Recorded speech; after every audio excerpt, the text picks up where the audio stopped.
मैं हूं आसिफ खान। आप देख रहे हैं यूट्यूब पर खामोश क्यों HK।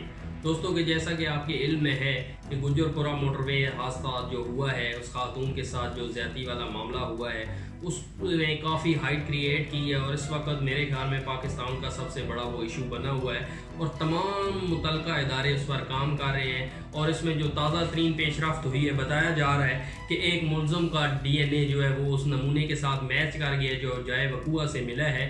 तो अब बाकायदा ये भी बताया जा रहा है कि उस मुलज़म को बाकायदा गिरफ़्तार कर लिया गया है, जिसका नाम अपना आबद अली बताया जा रहा है। वो उसी अपना साथ ही अपना इलाका है जो फोर्ट आबाद का, वहाँ का रहशी बताया जाता है। और उस दूसरे मुलज़म की भी शिनाख्त हो चुकी है, लेकिन अभी तक उसकी गिरफ़्तारी वाला जो मामला है वो सामने नहीं आया।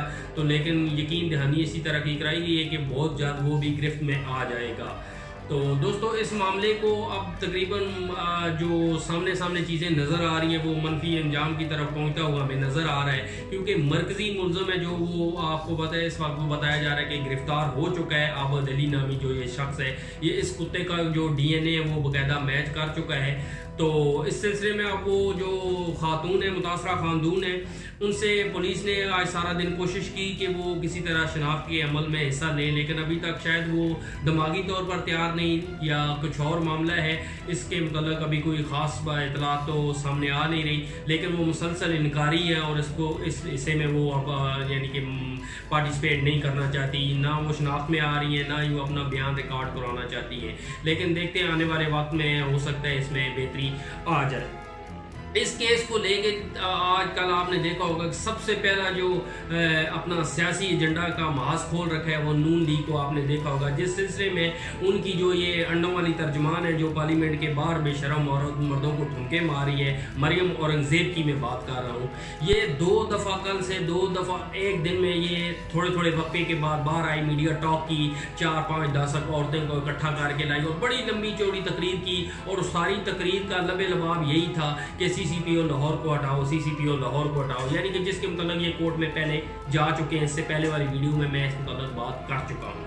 यानी कि एक इंतहाई आम इशू है और पाकिस्तान के तकरीबन हर इदारा इस पर काम भी कर रहा है और सारी पाकिस्तान की अवाम इसको कंडेम कर रही है और पाकिस्तानियों का इस पर सख्त जो इजहार है वो सामने आ रहा है, चाहे वो सोशल मीडिया हो या जहाँ तक आवाम की रसाई है उस सिलसिले में। लेकिन इन बेशर्मों को ज़रा शर्म नहीं आती, ये हर माज पर धंधा खोल के बैठ जाते हैं। इन्हें अगर थोड़ी सी भी इस औरत से हमदर्दी होती ना, तो आपको पता है हाल ही में कराची में जो मरवा वाला छोटी बच्ची वाला मामला हुआ है, वो महज 5-6 साल की बच्ची और उसके सर पे पत्थर मार के बाकायदा ज़्यादती के बाद कत्ल कर दिया गया। यहाँ अल्हम्दुलिल्लाह ये औरत सही सलामत है, खातून है, तो अपना अल्लाह का शुक्र है ये अपनी यानी कि सेहतमंद है, ठीक है, यानी कि मौजूद है। कोई कत्ल वाला कोई ऐसा मामला नहीं है कि उनका कोई मिजाज उनका कोई एक उंगली भी तोड़ दी गई हो, ऐसा कुछ नहीं हुआ। ठीक है, बहुत बड़ी बर्बरियत हुई, बहुत बड़ा जुल्म हुआ उनके साथ, लेकिन वहाँ बच्ची कत्ल होगी, वहाँ ये नहीं नज़र आई। ये मरियम औरंगजेब वहाँ आपको नहीं नज़र आई कि वहाँ 2 लफ्ज़ बोल देती, थोड़ी उस पर खुल के बात कर लेती। वहाँ नहीं करेंगे क्योंकि आजकल वहाँ जरदारी और नवाज शरीफ भाई चल रहे हैं, तो इसलिए वो मासूम बच्ची भले कत्ल होगी उस पर बात नहीं हो, बर्बरियत से गुजर गई है। अब ये जो बंदा पकड़ा गया है आबद अली नामी, मैं इसके मतलब जो हकायक अभी तक सामने आए हैं, जो इसका क्रिमिनल डेटा निकला है, ये बाकायदा आदि मुजरम है और इसका बैकग्राउंड जो है, इसने बाकायदा 2013 में एक मजदूर, बेचारा बूढ़ा मजदूर खानदान था, उस बूढ़े के घर में ये रात को चार लड़के उतरे, इसके और भी 2 साथी थे।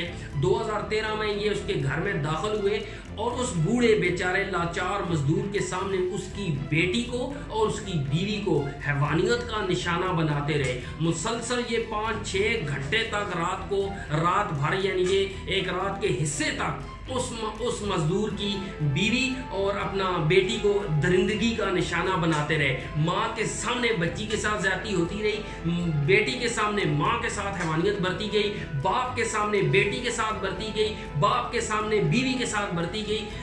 यानी कि उसकी तो सारा ये सिलसिला चलता रहा। उसका शौहर वहाँ मौजूद था, वो बेचारा बूढ़ा कुछ नहीं कर सका, इसलिए के जोर पर उसे बिठा के ये हैवानियत ये लोग वहाँ बरतरे रहे। उसके बाद उन पर किसी किस्म का कोई यानी कि मामला नहीं हुआ, शोर मचा, इलाके ने लोगों ने डाला, उनकी गिरफ्तारी होगी, लेकिन 6 माह के अंदर अंदर उस गरीब मजदूर खानदान के साथ कोई खड़ा नहीं हुआ। यानी कि हुकूमत वक्त का काम था कि उनके साथ खड़ी होती, यही नहीं कि बल्कि वो 6 माह के अंदर अंदर उस बूढ़े, उस गरीब मजदूर खानदान को इस हद तक टॉर्चर और मजबूर करके राजीनामा लिखाकर अदालत में पेश कर दिया गया। इस बिना पर वो बाइज्जत तरीके से वो ये भेड़िया और इसके 2-3-4 साथी जो और थे उस वाक़े में मतलब 2013 वाले में बाइज्जत तरीके से बरी हो गए। यहाँ पर मुझे बड़ा ये भी अफसोस होता है इस पर, जब इसके हकायक हमने देखे तो बड़ा दुख हुआ कि अदालतें हमारी इस तरह के संगीन मुकदमा के राजीनामे कबूल कैसे कर लेती हैं। इस तरह के भेड़िया दरिंदा सिफत कार्रवाई के राजीनामा किस तरह काबिल कबूल है अदालत में, लेकिन वो हुआ क्योंकि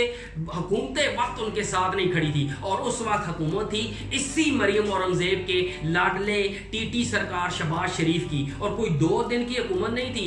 वाज़ेह रहे, आपको पता है 2008 से लेकर 2018 तक मुसलसल, मैं और अदवार की बात नहीं कर रहा, इनके माजी के अदवार की बात नहीं कर रहा, ये जो कंटिन्यू इन्होंने हुकूमत की है पंजाब पर, शहबाज शरीफ वज़ीर आला पंजाब थे, यानी कि 10 साल तक इनकी हुकूमत रही, लेकिन इस भेड़िए को इन्होंने सजा नहीं दिलवाई। उस वक्त कोर्ट में इस भेड़िए को इन्होंने नहीं सही तरीके से प्रोसिक्यूट किया और इसे सजा नहीं दिलवाई, ना ही उस गरीब खानदान के साथ खड़े हुए जिसके साथ मेरे ख्याल है इस वाक़े से भी ज्यादा बर्बरियत बरती गई, क्योंकि वहां उसकी बेटी भी थी, वहां उसकी बीवी भी थी, वहां किसी की बीवी भी थी, किसी का शौहर भी था, किसी की मां भी थी।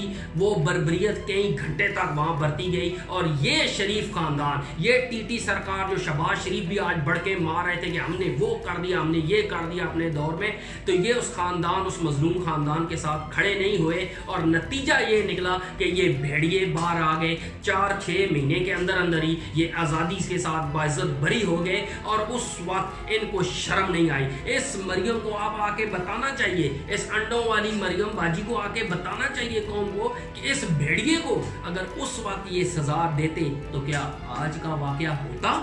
क्या आज इस खातून की इज्जत नहीं बच सकती थी? क्या आज कौम को ये दिन देखना पड़ता? लेकिन नहीं, उस वक्त इन्होंने इस भेड़िए को बल्कि पूरा इसका साथ दिया। मैं इसलिए कह रहा हूं कि ये 10 साल से वहां हुकूमत थे, 2018 तक इस कुत्ते पर किसी ने हाथ डाला, इन भेड़ियों पर किसी ने हाथ डाला? क्या इनको नहीं पता था कि ये किस तरह के लोग हैं? ये आज कोई पहली दफा इनकी वारदात है? नहीं, इनका पूरा माजी इस तरह के वारदातों से भरा पड़ा हुआ है। ये बाकायदा मोटरवेज के इर्द गिर्द इलाकों में वारदातें करते थे, लूट मार करते थे, गरीब मस्कीन घरों को देखकर वहां उनकी बेटियों के साथ इज्जत वाले के खिलवाड़ करते थे, इज्जतों के साथ ये इस तरह के कारनामे करते थे। लेकिन उस वक्त इस बेशरम औरत को याद नहीं आया, और अब मैं उम्मीद करता हूं कि काश ये बेशरम औरत आए और आके कौम को बताए कि उस वक्त इस भेड़िए को हमने क्यों नहीं सजा करवाई, क्यों नहीं लटकाया उस वक्त इस भेड़िए को, क्यों नहीं हुकूमत पंजाब उस वक्त उस मजलूम खानदान के साथ खड़ी हुई, क्यों नहीं खड़ी हुई? अगर वो उस वक्त इन भेड़ियों को लटका दिया जाता, उस वक्त इन्हें सजा दी जाती, तो आज नौबत यहाँ तक ना आती।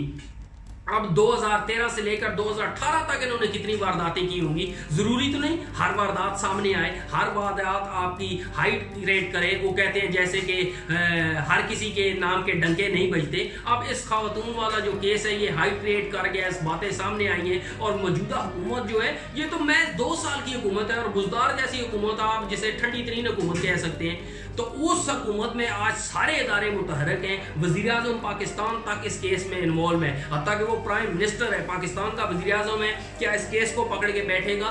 ऐसा नहीं होता दुनिया के दूसरे ममालिक में। इदारे अपना काम करते हैं, लेकिन इन लोगों ने इदारे बनाए ही नहीं। पिछले 40 साल से यही कल्चर मुतारफ कराया है कि वज़ीर आला नोटिस ले ले, वज़ीर आज़म नोटिस ले ले, चीफ मिनिस्टर नोटिस ले रहा है, अब वज़ीर कानून आ गया। यही तमाशे इन लोगों ने लगाए हैं, यही निज़ाम दिया है। अल्लाह करे ये भेड़िए सचमुच में गिरफ्तार हो जाएं और इन्हें बाकायदा सज़ा मिले। दोस्तों, अगर वीडियो का कोई हिस्सा अच्छा लगे तो इसे लाइक करें, कमेंट सेक्शन में अपनी राय से हमें आगाह करें, चैनल को सब्सक्राइब करके इसमें अपनी आवाज़ शामिल करें। इंशाअल्लाह नेक्स्ट वीडियो में आपसे फिर मुलाकात होगी किसी नए टॉपिक के साथ। तब तक अल्लाह।